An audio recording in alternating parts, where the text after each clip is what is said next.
I'd like to know China isn't going to control AI and basically destroy our grid. Figure out how to just take everything down. I mean, what's the one thing that and people can talk about paper wallets all they want. What's the one thing that could kill Bitcoin? Just take down the internet. You don't think China would do that? You don't think those psychopaths? I mean, these are not normal people, man. Their ideology is like out of another planet.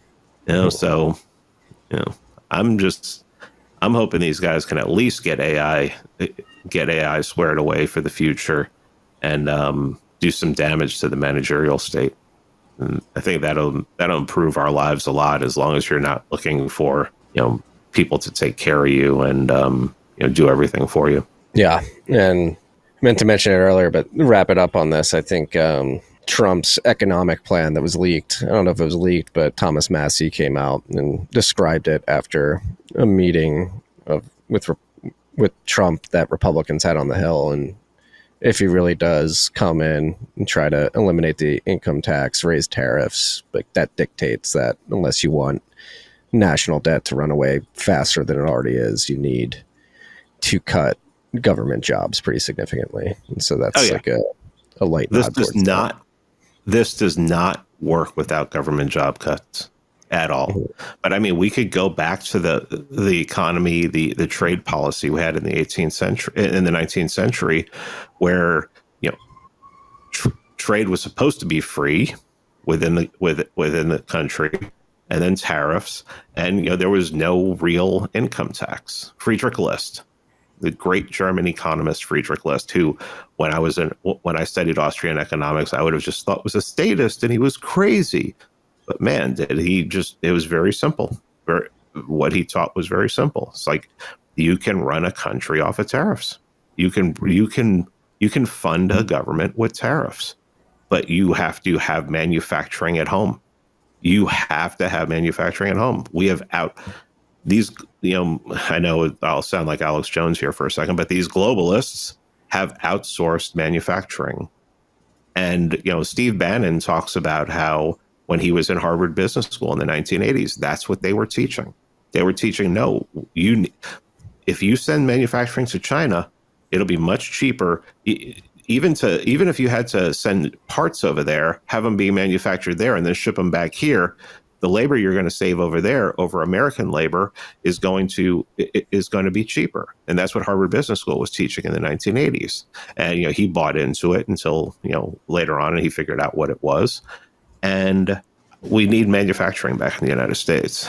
I mean, people will say, well, we exported our pollution, our manufacturing pollution. We can do things a lot cleaner now. And that's no reason to have our pharmaceuticals, our chips, the things that we need to run, that people need to stay healthy in a completely unhealthy world, and to run our machines, run our cars, run everything. You're putting it in the hands of somebody else. It's one of the most diabolical things about. There's only like 6 countries that you can get military aircraft from. So if an African country wants to build up their Air Force, they have to buy from one of 6 countries. And what does that do? Okay, now you have to get the parts from them. Now a lot of service is going to come from them. You're basically tied to them now. They can screw with you. This government can now do anything they basically want to you, because you're tied to their economy is tied to you and to your military, which you may, if you're a warring nation, that's important. That's exactly what we have with China, with other countries who are hostile to the way we do things. Why would we keep that up? We need to build factories like now. We need to manufacture things here now. I also think that's something that Elon has done. I think that those facilities of Elon, I mean, you live in Austin, you've seen the Tesla facility. Do you think he's using all of that?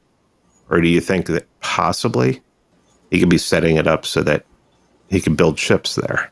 He could build things that are being built overseas there. He just has to have the regulations removed so that he could do it. Now, that's me theorizing, but I don't think it's a bad theory, especially when you consider that, he understands all those things about being tied to foreign manufacturing. So, yeah. White pills. I'm hopeful. I think the vibe shift, the shift in energy is definitely palpable. It's happening, and I think the momentum's only going to increase from here. So, hey, do you still have your Bitcoin on an exchange? Don't hold your Bitcoin on an exchange. Take it into self-custody. If you're looking for an easy way to do that, we have the BitKey. BitKey is Bitcoin made easy to use and hard to lose. Take the first step. Get your Bitcoin off the exchange. Check out the link in the show notes. That'll get you 20% off your BitKey, or use the code TFTC20 at checkout.